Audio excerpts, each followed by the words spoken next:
इस वीडियो में हम बीए फाइनल का जो पेपर है हिस्ट्री का 6th सेम का उसके बारे में बात करेंगे। और ये जो पेपर है गुरु जम्बेश्वर यूनिवर्सिटी का पेपर है, 27 जून 2022 को लिया गया था पिछले साल। और उसके बारे में बात करेंगे कि इस तरीके के क्वेश्चन पूछे गए। तो सबसे पहले हम बात करेंगे जो छोटे क्वेश्चन इसमें पूछे गए उनके बारे में हम चर्चा करेंगे। तो फर्स्ट क्वेश्चन है, when did Columbus reach America, यानी कि अमेरिका में कोलंबस कब पहुंचा। तो 1492 यानी कि 1492 में ये पूछा। ज़्यादातर बच्चों को पता ही होता है क्योंकि हम पहले भी इसको लिख देता हूँ 1492 यानी कि 1492 में ये पहुंचा था।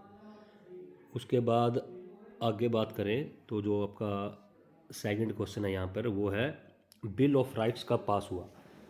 तो बिल ऑफ राइट्स की बात करें तो क्योंकि बिल ऑफ राइट्स कई बार पास हुए हैं अलग अलग कंट्री में, जैसे हम पिछले सेमेस्टर में मैंने बात करी थी, इंग्लैंड में 1688 में जो गौरवपूर्ण क्रांति आती है उसके नेक्स्ट ईयर यानी कि 1689 में बिल ऑफ राइट पास हुए थे। लेकिन क्योंकि अपने वो सेमेस्टर का पार्ट नहीं है और अपने सेमेस्टर में अमेरिकन क्रांति है और इसके साथ साथ आपकी फ्रांस क्रांति है, तो हम इन्हीं क्रांतियों से ही बात करेंगे कि इस टाइम पे कब बिल ऑफ राइट्स पास हुआ। तो मुख्यतः हम बात करेंगे फ्रांस की। तो 26 अगस्त 1789 अगर हम बात करें 1789 मुख्य तौर पर अगर हम बात कर लेते हैं, और 26 अगस्त, ठीक है। तो 26 अगस्त 1789 में फ्रांस में बिल ऑफ राइट्स पास हुआ। और ऐसे ही अगर अमेरिका के रिगार्डिंग पूछा जाए तो 15 दिसंबर 1791 यानी कि 1791 में अमेरिका में बिल ऑफ राइट्स पास हुए थे। और जब ये संविधान बन गया था उसके बाद 10 अमेंडमेंट करके ये फंडामेंटल राइट दिए गए थे। लेकिन यहाँ पर हम जो अपना जवाब होगा सेकंड क्वेश्चन का वो होगा कि when was bill of right passed, तो ये होगा 26 अगस्त 1789 यानी कि फ्रांस वाला जो हुआ उसको हम यहाँ पर लेंगे, ठीक है। तो अब पहला हो गया अपना कोलंबस 1492 में, और दूसरा बिल ऑफ राइट्स कब हो गया 26 अगस्त 1789 1789 जब फ्रांसी क्रांति हुई थी। और आप इसको ऐसे भी याद रख सकते हो, 1689 में बिल ऑफ राइट्स इंग्लैंड में, उसके बिल्कुल 100 साल बाद 1789 में फ्रांस में। थर्ड क्वेश्चन है, who was known as Mrs Deficit, यानी कि हिंदी में अगर हम बात करें तो श्रीमती घाटा के नाम से किसे जाना जाता था। तो श्रीमती घाटा किसे जाना जाता था, मैरी एंतोयनेत। और ये मैरी एंतोयनेत कौन थी, ये लुई 16वां जो फ्रांस का शासक था उसकी वाइफ थी। और ये ऑस्ट्रिया की राजकुमारी होती थी और उसने फ्रांस के राजा से शादी की और वो काफ़ी फिजूल खर्ची करती थी। और जब ये फ्रांस की क्रांति हुई उसमें लोग उससे बड़ी नफरत करने लग गए थे और उसे विदेशी या ऑस्ट्रिया की राजकुमारी या विदेशी राजकुमारी बोलकर कि वो ज़्यादा खर्च करती है और फ्रांस को बेड़ा गर्क करने में उसका भी योगदान है, ऐसा फ्रांस के लोग मानते थे। तो मैरी एंतो ये नेता आपका यहाँ पर आएगा। उसके बाद आगे अगर हम बात करें, when was Suez Canal open for transportation, यानी कि जो सुएज कनाल थी, सवेज नहर जिसको बोलते हैं यातायात के लिए, कब खोली गई। तो ये खोली गई थी 1869 में। 1869 है ये, 1869 में ये ओपन करी गई थी ट्रांसपोर्ट के लिए। और ये सवेज नहर कहाँ पे है, ये आपका जो अफ्रीका जो कंट्री है, ठीक है, उसके पास ये आपकी मिस्र जिसको बोलते हैं, इजिप्ट बोलते हैं, वहाँ पर से ये निकलती है। और ये लगभग अगर मोटा मोटा बात करें तो 193 किलोमीटर के आसपास ये इसकी जो लंबाई है इस नहर की। और 1869 में इसको ओपन किया गया और ये भूमध्य सागर को रेड सागर यानी कि लाल सागर से जोड़ती है। इससे पहले इंग्लैंड वगैरह को व्यापार करने के लिए बिल्कुल पूरा अफ्रीका महाद्वीप पार करके अगर भारत की तरफ जाना है ऐसे घूम के जाना पड़ता था। लेकिन अब उनके लिए थोड़ा ईजी हो गया इटली वगैरह के लिए, और बाकी क्योंकि भूमध्य सागर से सीधा वो इस नहर के थ्रू रेड सागर में आके, और वो रास्ता काफ़ी छोटा पड़ जाता है। और 1869 में ये हुई थी। और 1869 में अगर बात करें, जब महात्मा गांधी है उनका भी बर्थडे है 1869 को, अगर आप लोगों को ध्यान हो तो दोनों बातों को जोड़ सकते हो आप कि महात्मा गांधी का जन्म हो गया यहाँ पर भारत में और यहाँ पे वो नहर ओपन होती है सभी यातायात के लिए। उसके बाद है इसके बाद अगर हम आगे बात करें, अमेरिका ने प्रथम विश्व युद्ध में कब प्रवेश किया, यानी कि जो अमेरिका है, when did America enter in world war. तो ये कब है, अमेरिका ने कब, जैसे कि जब प्रथम विश्व युद्ध शुरू हुआ तो शुरुआत में अमेरिका इसमें एंट्री नहीं करता है क्योंकि युद्ध ये हो गया था कब शुरू, 1914 में, जुलाई 1914 में शुरू हो गया था। लेकिन अमेरिका इसमें एंट्री नहीं करता, वो इंतजार करता रहता है, या इंतजार लगा लो या उसको ज़्यादा इंटरेस्ट नहीं लेता वो। और मित्र राष्ट्र और दूरी राष्ट्र सबको वो अपने हथियार वगैरह बेचता रहता है। लेकिन बाद में जर्मनी के कुछ ऐसे एक्शन होते हैं अमेरिका के खिलाफ, जिसके कारण उसको भी एंट्री करनी पड़ जाती है। और वो कब एंट्री करता है? 6 अप्रैल, यानी कि 6 अप्रैल 1917, यानी कि 1917 में, और 6 अप्रैल को ये इसमें शामिल हो जाता है। उसके बाद अगर हम आगे बात करें, with which country the treaty of Versailles done, यानी कि जो वर्साई की संधि हुई थी प्रथम विश्व युद्ध के बाद, वो संधि कौन सी कंट्री के साथ हुई थी? तो वो किसके साथ हुई थी? जर्मनी के साथ वर्साई की संधि की हुई थी। क्योंकि जो ये पेरिस पीस सेटलमेंट हुआ था उसमें जो भी धुरी राष्ट्र थे उनके साथ अलग अलग संधियाँ की गई थी। तो इसमें अगर बात करें वर्साई की संधि, जैसे अभी हमने बात किया जर्मनी के साथ, इसके साथ ही एक संधि की थी सेंट जर्मन की संधि जिसको बोलते हैं, वो की थी ऑस्ट्रिया के साथ।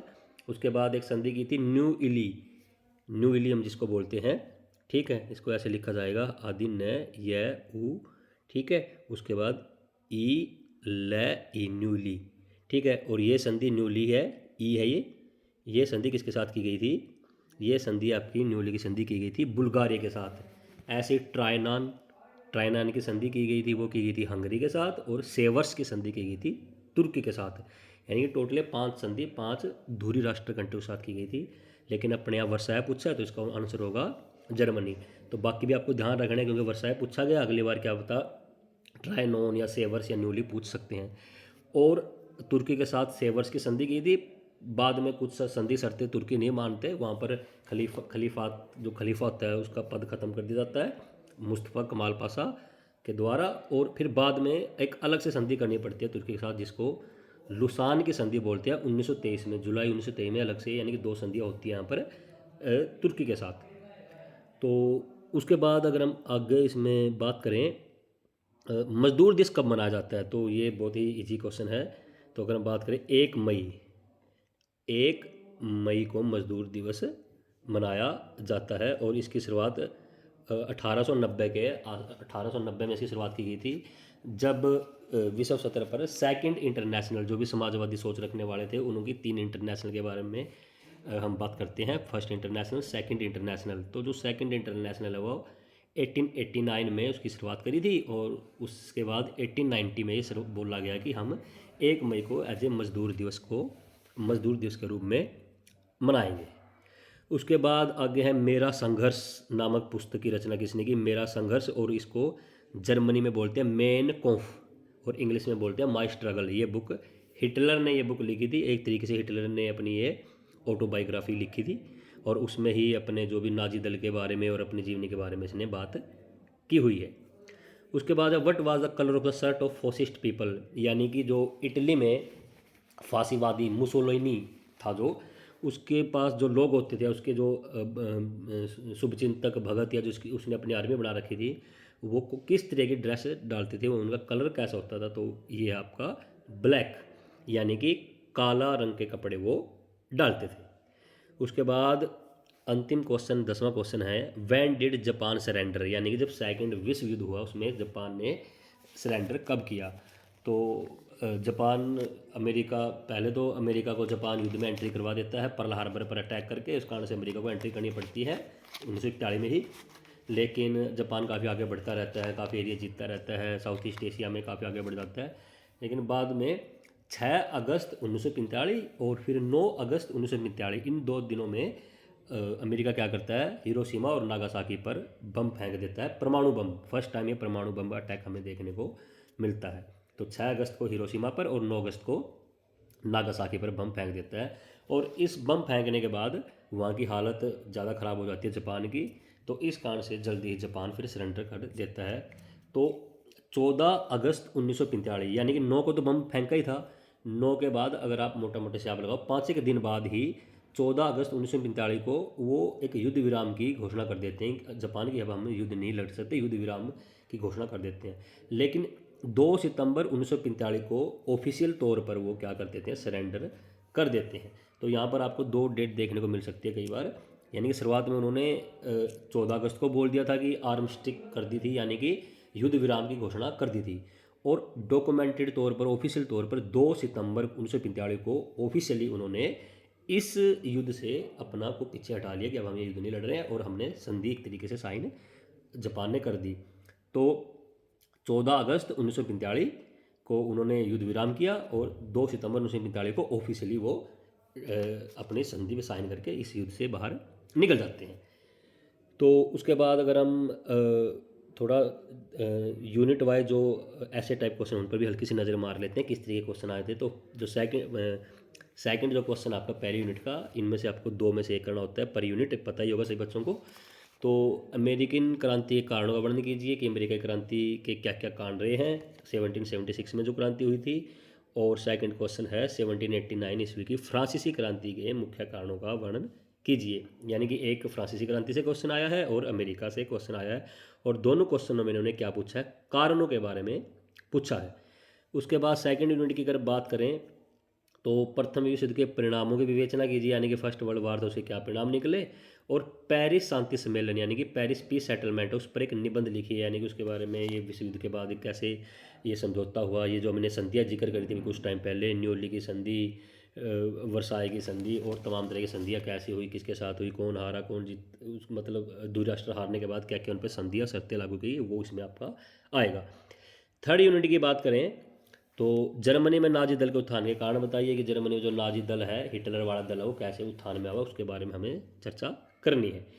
और सेवंथ जो क्वेश्चन है थर्ड यूनिट का, वो है द्वितीय विश्व युद्ध के प्रमुख प्रभावों के बारे में बताइए, यानी कि प्रभावों पर प्रकाश डालिए। तो यहाँ पर देखने वाली बात क्या है कि जो फोर्थ क्वेश्चन है उस पर भी परिणामों के बारे में बात करी है प्रथम विश्व युद्ध के, और यहाँ पर भी प्रभाव, यानी कि प्रभाव और परिणाम एक ही बात है, क्या परिणाम पड़े क्या प्रभाव पड़े। तो दोनों क्वेश्चनों में, प्रथम विश्व युद्ध में भी और द्वितीय विश्व युद्ध में भी प्रभाव या फिर परिणाम पूछे गए हैं। उसके बाद आपकी फोर्थ यूनिट है जिसमें आपका मैप आता है, 2 क्वेश्चन इनमें से आपको ये करने हैं। पहला क्वेश्चन है कि हमें प्रथम विश्व युद्ध से पहले देशों के ध्रुवीकरण दर्शाने हैं, यानी कि फर्स्ट वर्ल्ड वॉर जब शुरू होता है उससे पहले मित्र राष्ट्रों की साइड में कौन से हैं, धुरी राष्ट्र यानी कि एक्सिस पावर कौन सी है और अलाइड पावर कौन सी है, तो वो हमें सब मेंशन करना है। और जो 9th क्वेश्चन है उसमें हमें क्या दिखाना है कि पेरिस शांति सम्मेलन के बाद यूरोप को दर्शाइए। तो दोनों में क्या फ़र्क है 8वें और 9वें क्वेश्चन में, कि 8वां क्या है कि विश्व युद्ध जब शुरू होने से पहले कौन कौन मित्र राष्ट्र है, कौन कौन दूरी राष्ट्र है, वो दिखाना है। और 9वें क्वेश्चन आपको 9वां क्वेश्चन क्या पूछा गया है कि विश्व युद्ध होने के बाद, पेरिस की संधि होने के बाद जो स्थिति आती है, कौन सा राष्ट्र कितना बड़ा हो जाता है, कौन से राष्ट्र अलग बना दिए जाते हैं, वो सभी हमें यहाँ पर दर्शाने हैं। तो इस तरीके से आपका अगर हम देखें ये पूरा क्वेश्चन पेपर, ये पिछली बार 27 जून 2022 को गुरु जम्बेश्वर यूनिवर्सिटी द्वारा लिया गया था। तो इस पेपर के बारे में इतना ही। Thank you.